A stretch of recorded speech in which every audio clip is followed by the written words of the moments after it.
The Lite Breakfast with Steve and Shaz and your relaxing favorites. Now, 2nd of April is observed the world over as World Autism Awareness Day. Joining us in the studio this morning is the program director and clinical psychologist from the Early Autism Project, Jochebed Isaacs. Welcome, Joe. Thank you so much, Steve and Shaz and Lite FM for having me on the show today. Well, it's a pleasure. Joe, a lot of parents are very confused and anxious, when they find that their child might be exhibiting autistic traits. So what should they do, and what are the first steps in getting a child properly diagnosed?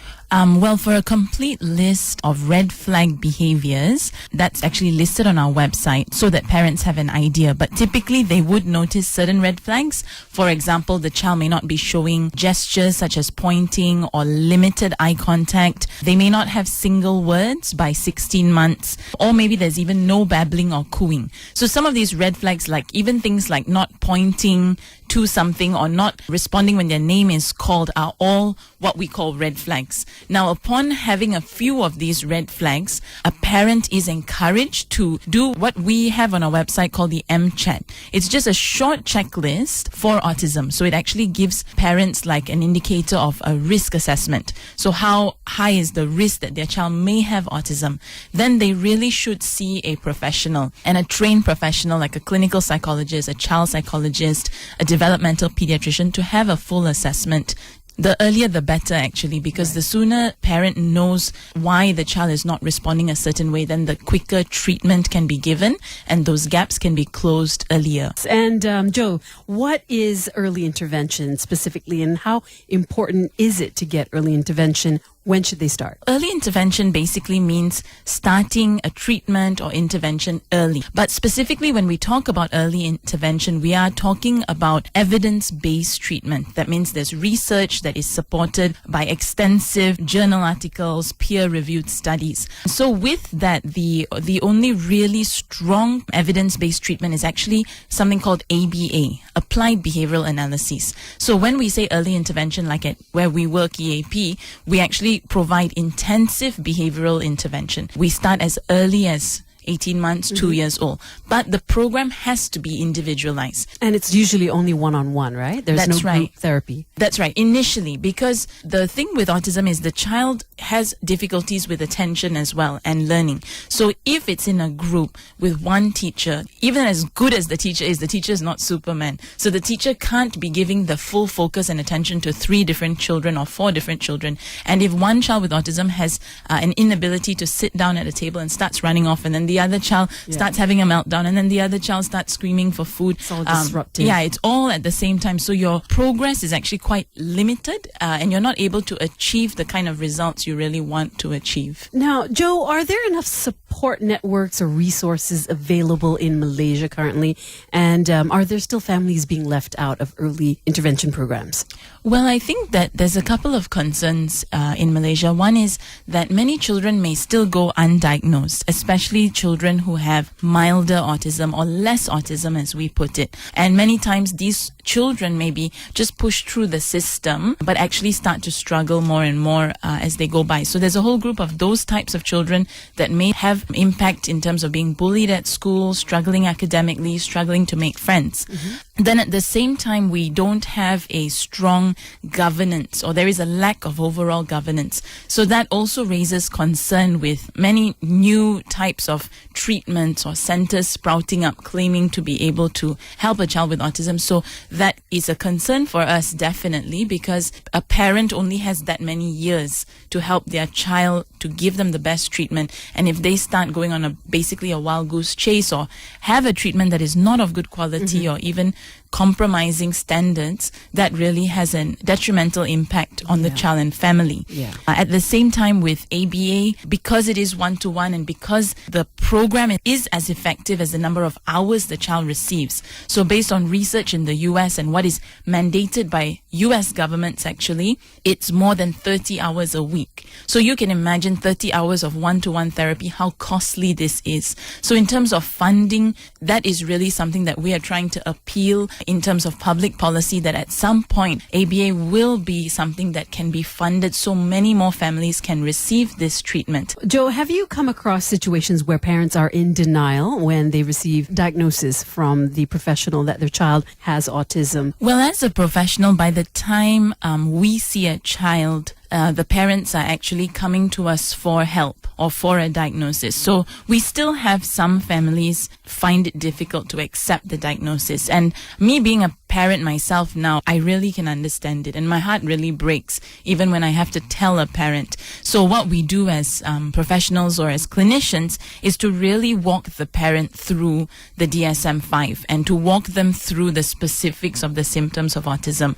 And as professionals, we can help parents maybe come to that realization that, do you think your child is showing these symptoms, and do you feel, what are your thoughts on that? And that does help to a certain degree the parent accept the diagnosis. Sometimes it can take longer, so there have been some instances where I've explained the diagnosis and I've sent the report, and then we have a follow-up appointment after that, or a few phone conversations to actually deal with the fact that, is this truly autism?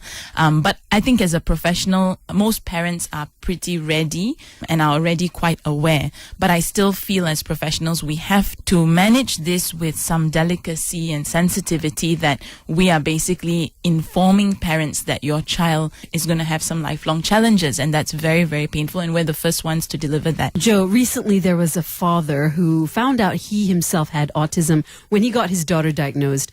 How often do you see cases like this? In my own experience, we haven't had many of these instances. I do think there must be many children and many students who may have some peculiarities or differences, and people may think that they're a bit strange, but actually it could genuinely be autism or some form of it. Well, with the father that we mentioned earlier, I mean, he and his wife had been married 7 years. That's and right. They would often argue about his lack of eye contact when he spoke to people, and that was one of the things that the person who was diagnosing his daughter realized was one of the traits. It was a red flag, as you mentioned. Yeah. So, Steve, what do you reckon? Shall we see if we have any of these traits that Joe has been talking about? Us take the test? Yeah. I guess why not? I mean, it's a great way to sort of create awareness. What are some of the questions that we might be looking at, Joe? We'll be looking at the DSM-5 and two broad categories. So any deficits in social communication, social interaction, which is category A,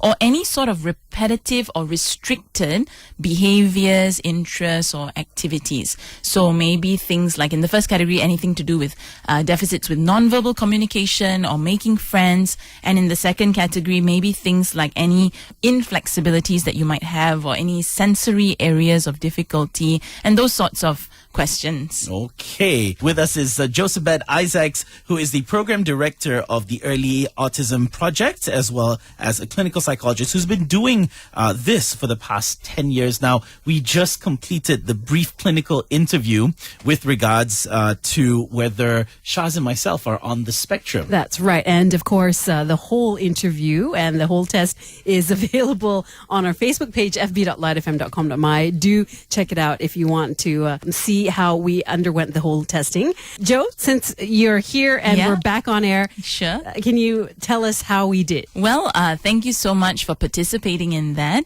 We did a very brief interview. Like I mentioned, it usually takes 2 to 3 hours. Thorough history. Your parents would need to be here as well. But just briefly, we went over the symptoms of the DSM-5, and both Steve and Shaz, you don't show any concerns at all, and there are no symptoms, not even one red flag of autism. So that's my professional opinion and diagnosis based on the DSM-5. I think it's very critical and important, as we went through those points, that you can see how clear it is to actually identify autism in a child or in an individual, because it's very, very specific symptoms and they give very clear guidelines for that diagnosis. We also understand that there's an event happening in support of World Autism Day. That's right. Well, tomorrow, April 2nd, is actually World Autism Awareness Day all over internationally. It's celebrated, and it falls on a Saturday this year. So we wanted to do something significant to raise awareness, but also acceptance in the larger community. So we are hosting a World Autism Awareness Day at UCSI. They've been so kind